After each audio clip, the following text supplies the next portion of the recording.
Então, meus queridos, vamos lá. Nós vimos na aula da semana passada, tá? O Instituto da Prescrição, e nós conversamos que prescrição é a perda da pretensão pelo não exercício em um lapso temporal.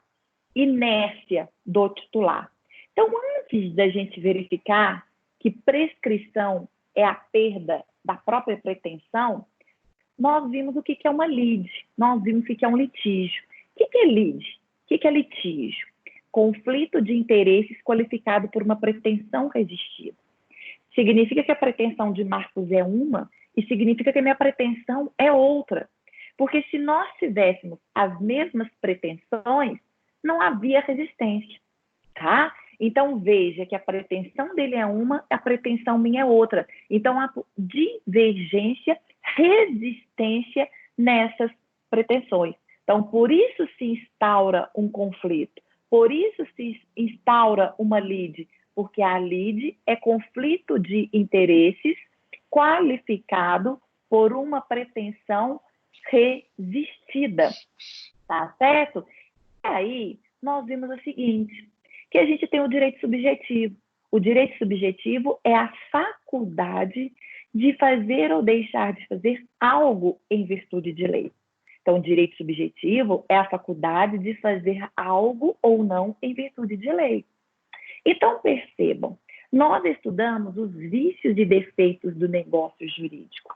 Nós vimos que se nós estamos diante de um erro substancial, essencial, excusável, ele leva à anulação do negócio jurídico.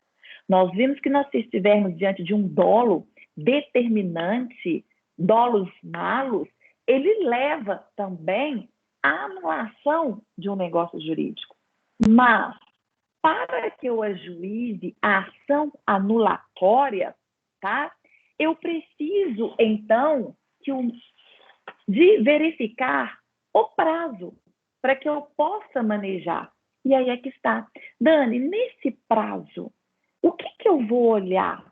É um prazo prescricional? É um prazo decadencial? Como que eu sei se é um prazo prescricional ou se é um prazo decadencial? O legislador nos conta. Então, todas as vezes que vocês forem fazer a leitura da lei, o legislador te conta.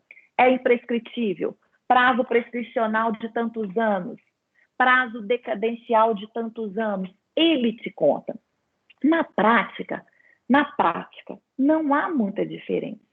A gente sabe que aquele que não exerce determinado ato em um determinado tempo legal, ele vai sofrer uma sanção, que é a perda do ato. Agora, é a perda da pretensão? É, então é prescrição. É a perda do direito? É decadência. Então, P, prescrição, perda da pretensão. Decadência de perda do direito. Então, olha só, meus queridos, voltando. Então, o direito subjetivo é a faculdade de agir ou não agir em virtude de lei. Então, exemplo. Uma criança absolutamente incapaz, com 5 anos de idade, que teve a paternidade reconhecida e que tem uma sentença, que é um título executivo judicial, tá? Que nessa sentença foi reconhecida a paternidade de José em relação a Juninho e ficou determinado, além da investigação de paternidade, que foi pelo artigo, que foi dada a paternidade através do exame DNA, cumulada com alimentos. E o juiz reconheceu, declarou a paternidade na sentença e cumulou alimentos, dizendo que o pai, José, deveria pagar 1/3 do salário mínimo todo dia 5 àquele absolutamente incapaz. Tá? Houve o reconhecimento, houve a certidão de nascimento, o juiz expediu um mandado para que fosse averbada a certidão de nascimento daquele garoto, no registro das pessoas naturais, a paternidade, o sobrenome do pai, enfim. Tá? Só que o pai pagou por alguns anos aqueles alimentos e ele parou de pagar. Dani, Juninho pode ajuizar ação de execução de alimentos contra o pai? Direito subjetivo. Faculdade de agir ou não em virtude da lei. Então, percebam que Juninho, ele tem essa faculdade de agir ou de não agir, tá certo? Mas percebam que Juninho só poderá agir devidamente representado pela sua mãe. Por quê? Porque antes de ele ter o direito subjetivo dele lesado, que foi o não pagamento pelo pai das verbas alimentares, ele tinha previamente, a priori, um direito positivado, objetivo, que diz que a regra, que a conduta do direito, exemplo, artigo 1566 do Código Civil, que os pais devem sustento, guarda e alimentos aos filhos. Então, veja, direito subjetivo é a faculdade de agir ou não, mas de acordo com a lei. Então, Juninho só tem essa possibilidade de executar ou não um pai, porque, em primeiro momento, a priori, ele tem um direito, que é o seu alicerce, que é o direito positivado, que é o direito objetivo, que é a norma, que é o comando legal, tá? Então, percebam que nós vimos onde que estão os prazos prescricionais. Artigo 205 e artigo 206 do Código Civil. Prazo prescricional é de 1 ano, 2 anos, 3 anos, 4 anos, 5 anos. E se dentro desse prazo de 1, 2, 3, 4, 5 não estiver ali a ação específica, eu sei então que para aquela ação que não esteja dentro desses prazos, será o prazo então de 10 anos. Então, percebam, meus queridos, que nós vimos que a primeira coisa quando a gente vai ajuizar uma ação eu tenho que olhar, essa ação é imprescritível ou prescritível? Imprescritível. Então, não tem prazo prescricional. Ela pode acontecer em qualquer momento, em qualquer época, em qualquer grau de jurisdição. Ela é prescricional. É prescricional? É. Então, eu vou ter que ver o artigo 205 e 206. Essa ação em específico que eu vou ajuizar a ação, o prazo é de 1 ano? Não, não está ela lá. É de 2 anos? Não, eu também abri o código, artigo 206, não tem essa ação escrita lá quando se fala em prazo de 2 anos. Também não está dentro do prazo de 3 anos, nem de 4, porque é só sobre tutela, e nem de 5. Então ela não é imprescritível. Ela não está entre o prazo de 1, 2, 3, 4, 5, então ela só pode ser de quê?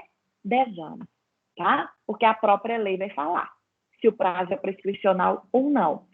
Então, o que significa isso? Significa que quando o Juninho vai ajuizar a ação, ele tem que mover essa ação no prazo determinado por lei, porque senão a sua pretensão acaba. Ele perde a sua própria pretensão. Ele tem o direito que lhe ampara, mas ele perdeu a sua pretensão por não ter exercido a sua pretensão no lapso de tempo. Agora pode acontecer que, mesmo que eu tenha pretensão, eu perdi foi o direito. Eu perdi foi o direito. Então, o que vai adiantar eu ter pretensões se o meu direito positivo, objetivo, potestativo, que me amparava, eu perdi? Eu não tenho mais. Acabou, tá? Acabou. Então, a decadência é a perda do próprio direito. A sua pretensão pode até ficar, mas acabou. Então, veja, tá? Exemplo, a ação de investigação de paternidade, ela é imprescritível. Ô, Dani, como que você sabe? Porque o legislador me contou. Então, uma pessoa que não teve a paternidade reconhecida, ela pode ajuizar uma ação com 5 anos, devidamente representada, aos 16, devidamente assistida, aos 21, aos 25, aos 50 anos, Dani. Ela pode ajuizar uma ação de investigação de paternidade para saber quem é seu pai? Pode. Por quê? Porque a ação de investigação de paternidade, ela é imprescritível. Aí nós vimos, que eu utilizei como próprio exemplo, na semana passada, que nós temos uma ação chamada de petição de herança. Essa ação de petição de herança é quando o autor da herança falece e ele deixa o testamento e ele não sabia que, por exemplo, o Juninho era seu filho. Então, ele fez o seu testamento, tá? Ele fez o seu testamento, mas não anexou o nome daquele seu descendente no testamento, porque ele nem conhecia, ele nem sabia que ele tinha que descendente.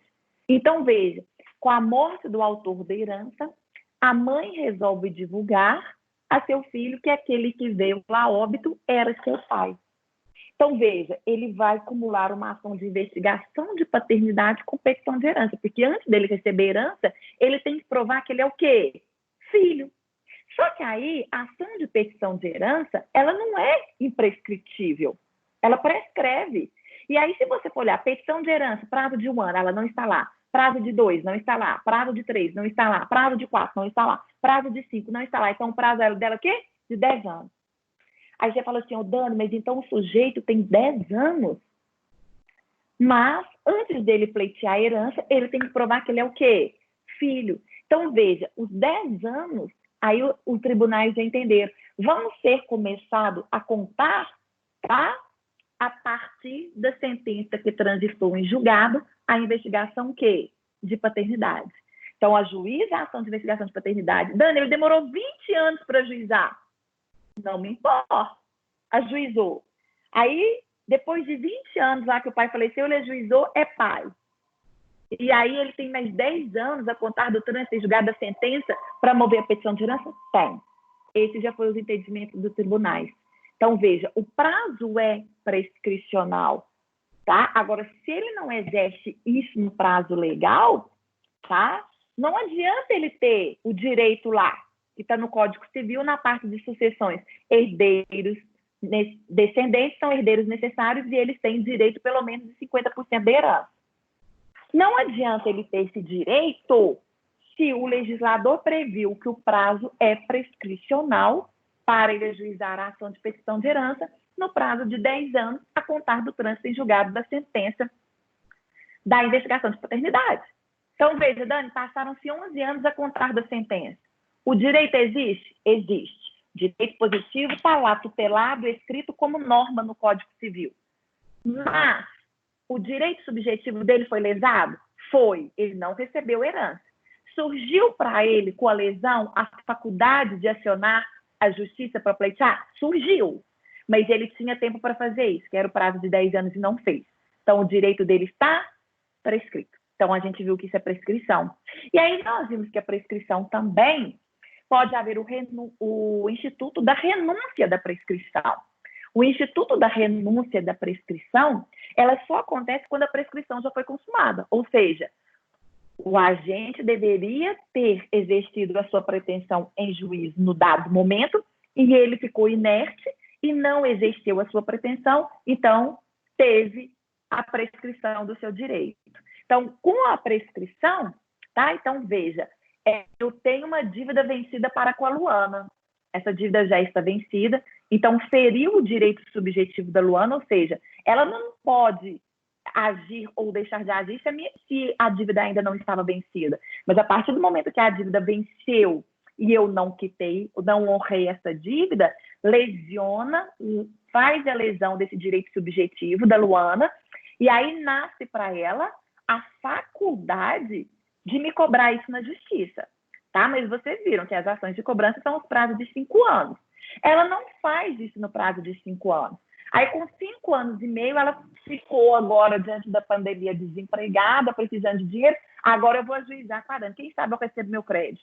Então, percebam, ela não vai mais poder, porque houve a prescrição, a perda da pretensão. Mas vamos supor que eu, Dani, devedora, tá? Encontro no momento agora que eu posso arcar com as minhas dívidas, eu tenho essa condição, eu renuncio à prescrição. Eu abro mão do benefício da prescrição, que é de não realizar o pagamento, e faço o pagamento porque eu renunciei à prescrição. Então, a gente viu que existe o Instituto da Renúncia da Prescrição. Tá? Dani, deixa eu te perguntar uma coisa. Claro, pode falar, Gabi. Aqui, por exemplo, suponha que uma dívida já vencida, sei lá, de uma nota promissória. Aí, suponha que já tem 10 anos que venceu, já passou os 3 anos, que é a data da nota promissória, né? Já passou os 3 anos, aí a pessoa que me deve vai lá e paga um pedaço dessa dívida, mesmo depois de já ter vencido. Suponha que a dívida é R$2.000, aí a pessoa paga 1.000. a data da prescrição volta a contar a partir dessa data do pagamento? Não, tá? Ela renunciou. Ótima pergunta, Gabi. Ela renunciou à prescrição, né? E ela fez o pagamento. Então, veja, ela não tinha nem mesmo a obrigação de te pagar. Então, o tanto que ela te pagou, pagou. Não suspende, não interrompe, não volta a correr, não acontece nada. Tá certo? E você não pode ajuizar para poder cobrar o restante, não. Entendi, obrigada. Porque ela não tinha nem obrigação, sim. E aí, então, meus queridos, nós vimos que nós temos o Instituto da Suspensão, das causas suspensivas, impeditivas e interruptivas. E aí nós vimos que as causas impeditivas e suspensivas encontram-se no rol do artigo 197, 198, 199 do Código Civil. E as causas interruptivas no artigo 202. E aí, o mais importante é que vocês saibam que essas causas suspensivas, impeditivas e interruptivas, elas paralisam a contagem do prazo prescricional. Elas paralisam, ou seja, para de contar. E aí a gente precisa saber que quando soluciona-se essas causas, elas são retiradas e os prazos voltam novamente a correr. E aí a pergunta aqui está, como que eles vão voltar a correr? Então, uma causa impeditiva é uma causa que impede a contagem, o início da contagem. Então, significa que essa causa, ela acontece antes de iniciar. Então, paralisou por tempo indeterminado, até ter a solução. Quando tem a solução, retira-se e o prazo inicia-se, tá? As causas suspensivas e interruptivas, essas causas acontecem durante já a ocorrência do prazo prescricional. Então, elas paralisam, tá? Suspende e interrompem o prazo prescricional e quando elas são solucionadas, elas vão começar a ser novamente contadas. Só que na suspensão, aproveita-se o prazo anterior e na interruptiva não aproveita o prazo anterior, tá? E aí nós vimos que a prescrição, quando nós estamos diante de ações que são imprescritíveis, elas são de normas públicas. Então, nós vimos isso quando nós estudamos o direito, os vícios do negócio jurídico. Nós vimos que quando falta os requisitos do artigo 104 do Código Civil, né, um negócio jurídico feito por um absolutamente incapaz, feito através de uma simulação, não observou a forma prescrita em lei, diante de um objeto ilícito, o negócio jurídico vai ser nulo, nulidade absoluta. E para ato nulo ou nulidade absoluta, a gente ajuiza a ação declaratória de nulidade e ela é imprescritível. Eu contei isso já para o senhor, nós já estudamos isso. Imprescritível, ela pode ser proposta em qualquer momento e em qualquer época. Então, como regra geral, tá? Como regra geral, em muitas das vezes, os prazos são imprescritíveis quando nós estamos diante de negócio jurídico nulo, tá? Nulidade absoluta. E aí, nós temos os outros prazos prescricionais quando se prescreve no artigo 205 e 206 do Código Civil. Então, percebam, se a prescrição é a perda da pretensão, tá? A decadência é a perda do próprio direito. A lei até não fala em direito objetivo ou em direito positivo, mas a lei fala em direito potestativo. O que são os direitos potestativos? São direitos autoexecutáveis. São direitos meramente informativos. Eu não preciso da anuência do outro. Então, eu chego perto da Nidinalho, não vou mais permanecer na faculdade de Pitágoras, estou pedindo a minha demissão. É um direito meu. Eu permanecer, não, é meramente informativo. É um direito potestativo, tá? O nosso ex-ministro da Justiça, Sérgio Moro, ele simplesmente comunicou a sua saída, né? E aí, por quê? Porque é o direito potestativo dele. Então, olha lá, o direito potestativo de renunciar a um cargo público ou mesmo de não trabalhar em uma dada empresa. Ele já tinha utilizado desse direito potestativo dele quando ele pediu a exoneração do cargo de juiz federal. Revogar ou renunciar uma procuração. Então, eu outorgo uma procuração para um advogado para que ele possa me representar, eu outorgo uma procuração para que um corretor faça a venda de um determinado imóvel meu, mas eu posso revogar aquela procuração no momento que eu quiser. É um direito potestativo, ou seja, eu não preciso justificar. O divórcio é um direito potestativo. Basta um ou outro, um dos pares, não mais querer ficar casado. Não precisa mais de justificar. Hoje, inclusive, está havendo entendimentos de que quando nós estamos diante do divórcio judicial, né, e que ele seja amigável, a parte autora juíza o divórcio, o juiz mandaria citar a parte contrária para que marcasse a audiência, tá? E já está se desfazendo dessa audiência. Para que vai marcar uma audiência para ouvir a outra parte contrária? Independentemente do que a outra parte contrária disser ou não, o outro não quer mais ficar casado e ponto, e acabou. Ninguém é obrigado mais a ficar com o outro. Então, esse é o direito potestativo. Então, o que eu quero dizer para vocês? Aí, nada, ninguém pode obstruir o exercício desse direito meramente informativo, auto-executado. Então, a decadência, tá? Os doutrinadores modernos colocam que é a perda do direito potestativo. Ou seja, é aquele direito objetivo nosso, é aquele direito positivo. Dani, o que é o direito positivo? Que está na lei, escrito. O que é o direito objetivo? É a norma de conduta. Então, percebam, tá? Olha só, nós vimos os defeitos e vícios do negócio jurídico. Quais são os vícios de consentimento? Erro, dolo, coação, lesão, estado de perigo. Vícios sociais, fraude contra credores e simulação.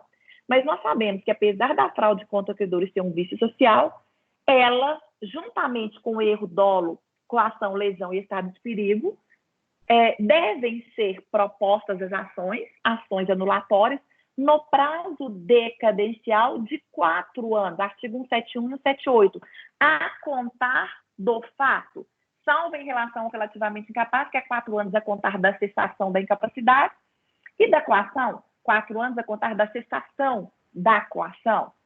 Então, perceba, tá? Diante de todos aqueles exemplos que eu dei para vocês, de erro, de dolo, então, etc. Então, vamos lá. Eu, Daniela, entrei, tá? Em uma concessionária e eu queria comprar um Uno branco 1000 no valor de 35 mil reais. Mas eu fazia questão, tinha que ser Uno branco 1000, motor 1000, no valor de 35 mil reais.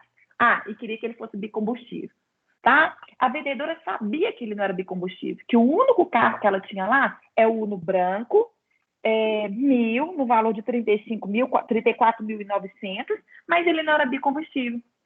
Mas ela sabia que se ela falasse comigo que não era, eu não levaria. Então, qual é a causa determinante? Se eu soubesse que ele não era bicombustível, eu não levaria.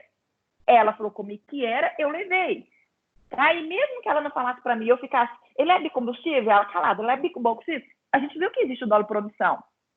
E quando eu fui abastecer esse carro, ele pifou.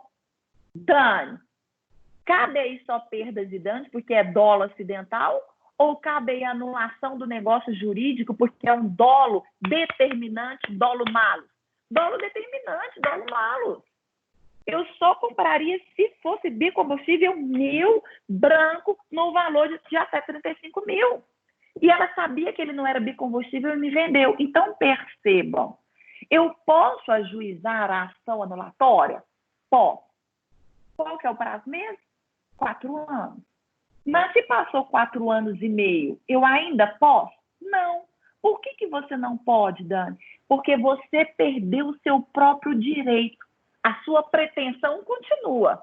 Gente, que raiva, eu tinha que ter ajuizado a ação. Como que eu perdi? Como que eu não procurei um advogado antes?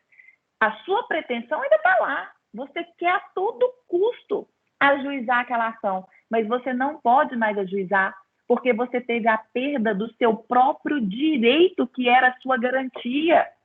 Aquele direito que estava estabelecido lá, artigo 145, dolo, tá? Você perdeu ele porque você não utilizou no tempo. Por quê? Porque ele era decadencial. Então, percebam, meus queridos, é isso que eu estou querendo dizer. Na prática, isso não interfere. Porque na prática, seja decadência ou prescrição, eu vou deixar de realizar determinado ato porque eu não observei o lapso temporal e, pela minha inércia, eu não exerci em tempo legal. Tá? Agora, se é prescrição ou se é decadência, teoricamente tem uma grande diferença para nós. E aí, teoricamente, nós precisamos saber, porque isso é muito cobrado em prova. Teoricamente, então, a decadência é a perda do meu próprio direito, é como se viesse antes, tá? Para que eu possa exercer a minha proteção, a minha pretensão, perdão, eu preciso estar protegida pelo meu próprio quê? Direito. Se eu perdi o meu próprio direito porque eu não exerci no prazo legal, depois eu nem mesmo vou poder exercer a minha própria o quê? Pretensão. Então, decadência é a perda do próprio direito, tá? E pretensão é a perda da própria, perdão, e prescrição é a perda da própria pretensão. Tudo bem por aí? Conseguiu ver a diferença? Sim? Então tá. Então, olha só. Aí, vamos falando sempre sobre as diferenças, que isso é o mais importante de forma teórica. Nós vimos que os prazos prescricionais são legais e taxativos por lei e não podem ser alterados pelas partes.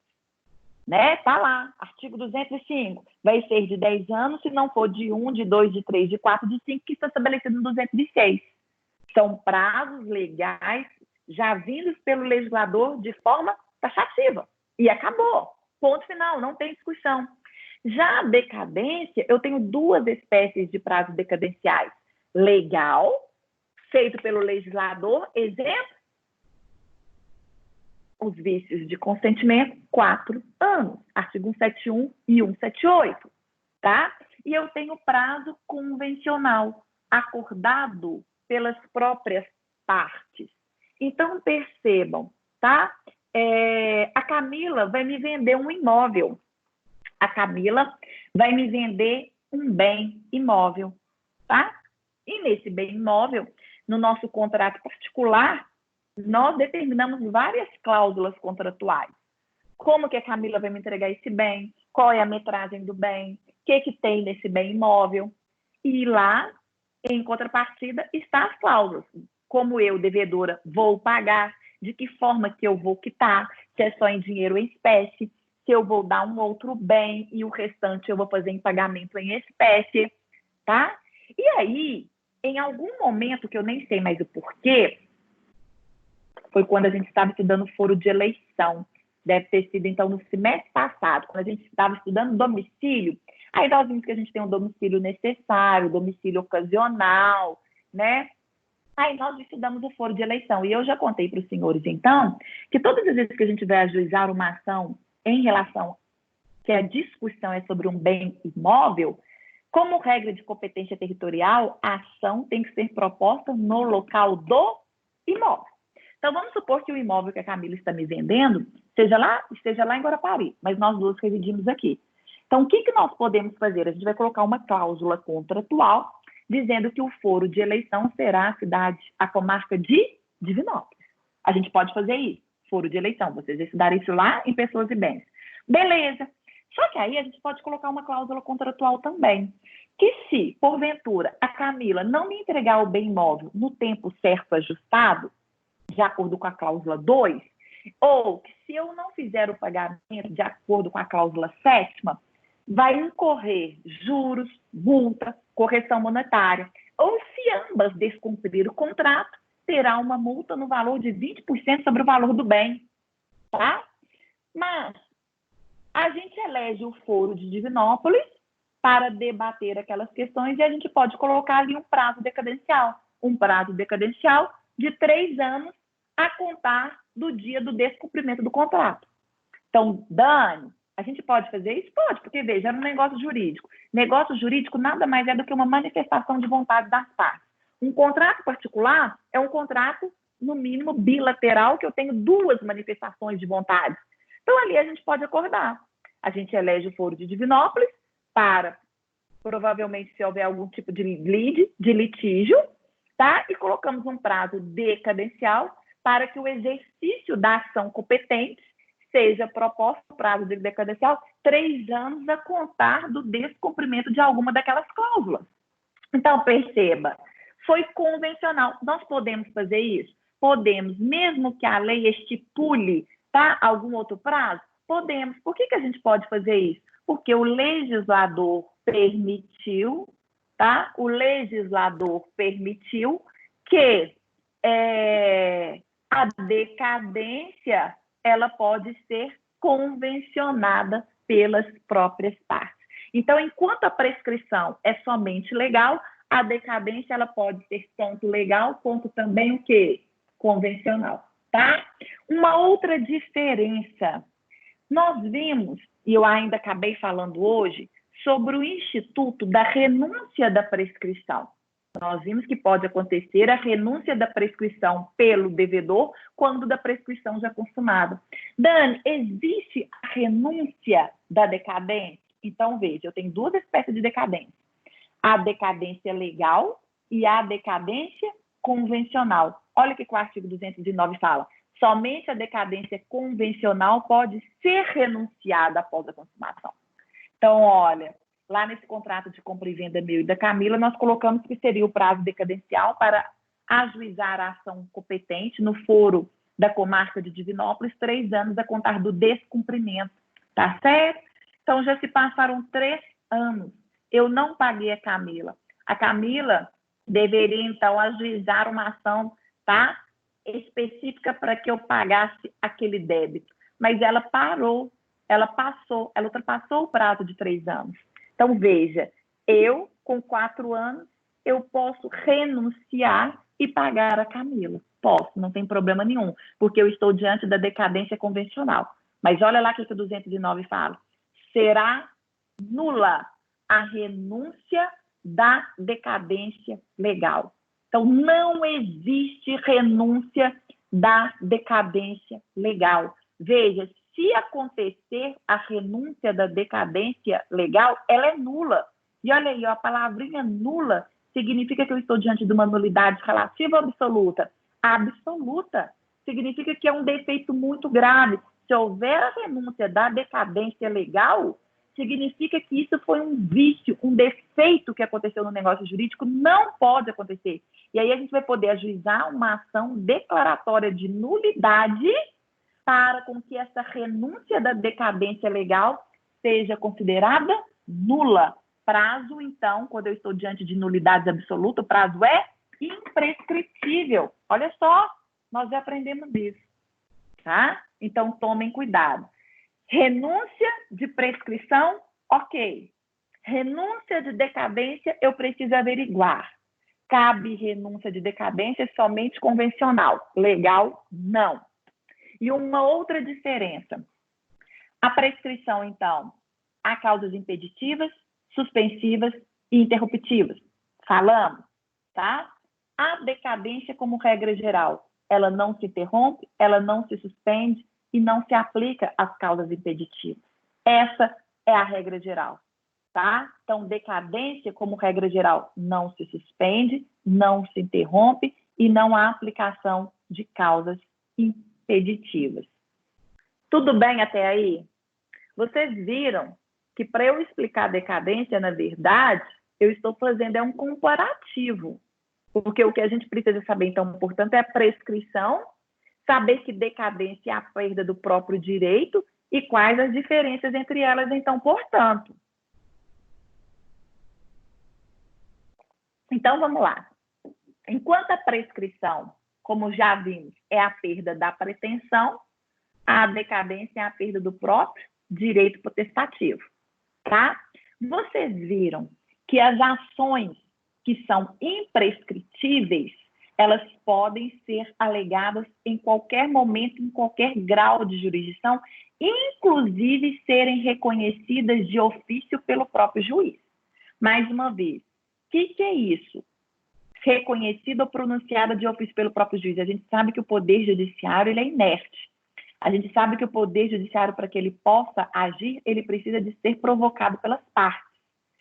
Quando eu estou diante de um prazo de uma ação imprescritível, tá? Não precisa nenhuma das partes provocar o poder judiciário. O juiz pode reconhecer de ofício. Então, olha a decadência.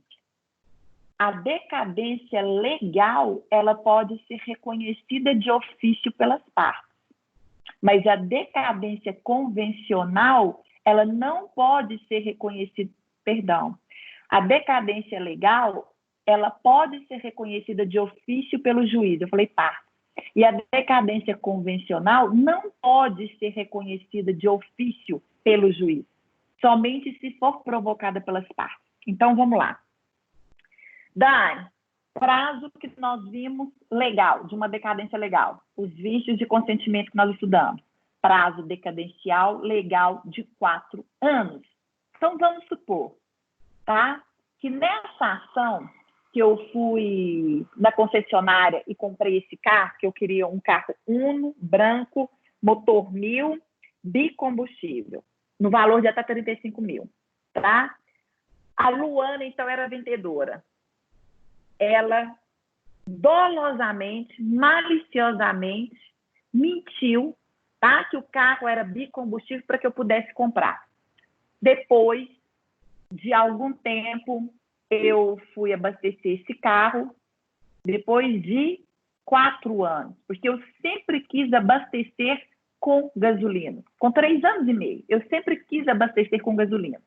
Mas agora, em virtude da pandemia, o dinheiro está curto, o álcool está mais barato, eu abasteci com álcool, tá? 3 anos e meio. E aí, o carro pifou. Eu tenho, então, o prazo decadencial de ajuizar a ação anulatória em 4 anos. Só que nesses 6 meses, eu fiquei tentando ir na concessionária para que eu pudesse negociar com eles, mas não houve negociação nenhuma. Quando eu acordei e que eu fui procurar a Camila como advogada, a Camila falou para mim, falou, Dani, você tinha um prazo de 4 anos, tá? Para ajuizar a ação. Já tem 4 anos e 10 dias. Você perdeu o direito, decadência. Mas mesmo assim, vamos ajuizar a ação. Mesmo assim, vamos fazer de bobo. Vamos ajuizar a ação. Ela ajuiza. É um prazo legal? É, previsto em lei, 4 anos, tá? Antes do juiz mandar citar o representante da concessionária para que ele venha aos autos do processo, como regra geral, no prazo de 15 dias para contestar, o juiz de ofício, ele pode falar assim, ô Daniela, minha filha, para que você ajuizou essa ação aqui? Seu prazo, você perdeu o seu prazo, decadência, extinção do processo sem julgamento, o quê? De mérito. Então, isso significa o juiz agir de ofício. Ele agiu sem mesmo ouvir a outra parte. Vamos supor que o juiz comeu mosca. Ele também deixou de perceber. Ele falou, vou jogar essa batata quente para assar na mão do advogado da parte contrária. Aí o advogado da parte contrária não estudou, matou todas as aulas da professora Dani Matar, não assistiu às aulas e não viu, tá? Que o prazo era de 4 anos e que por 10 dias eu já havia decaído o meu direito. E ele não alega. E ele não alega, porque ele não prestou atenção.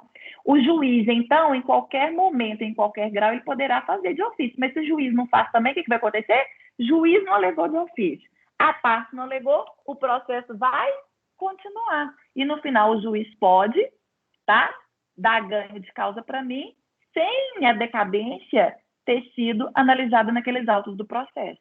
Da mesma forma, olha aqui, na decadência convencional. Então, vamos pegar esse contrato meu e da Camila, que eram de 3 anos, tá? Mas a Camila, então, agora somente com 3 anos e meio é que ela foi ajuizar a ação contra mim.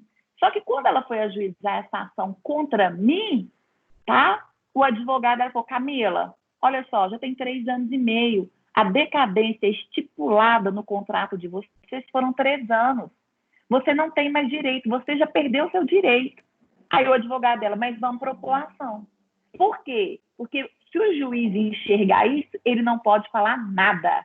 Ele tem que esperar que a parte contrária manifeste.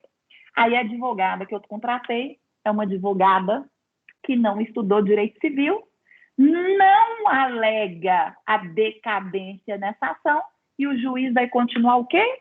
Com a ação. Então, olha a importância, tá? De a gente saber tudo isso e, principalmente, saber se ela é legal, que ela pode ser reconhecida de ofício pelo juiz, e convencional, que o juiz não pode reconhecer de ofício, mas somente o quê? As partes. Tá bem? Bom, então nós vimos que a prescrição sujeita a interrupção, suspensão e impedimento. E nós vimos que não se aplica interrupção, nem suspensão e impedimento na decadência. Nós vimos que em relação ao absolutamente incapaz, nós vimos isso lá na outra aula, em nulidade, é imprescritível. Então, não corre prescrição. Não corre prescrição em relação ao absolutamente incapaz, tá? Mas corre prazo prescricional em relação já ao relativamente. Nós vimos que a prescrição ela é legal. Ela sempre é estabelecida por lei e não pode ser alterada pelas partes. Já a decadência, ela poderá ser legal, com os prazos estipulados em lei, e convencionais pelas próprias partes, tá? A prescrição, geralmente, elas incidem sobre ações condenatórias que exigem uma prestação. Então, é muito comum, tá? Saindo lá para o direito penal, né? O crime prescreve em quantos anos? Então, vocês viram isso. Por quê? Em ações condenatórias, isso aqui não é nem direito material, isso aqui é mais processual, mas eu estou aproveitando e falando tudo.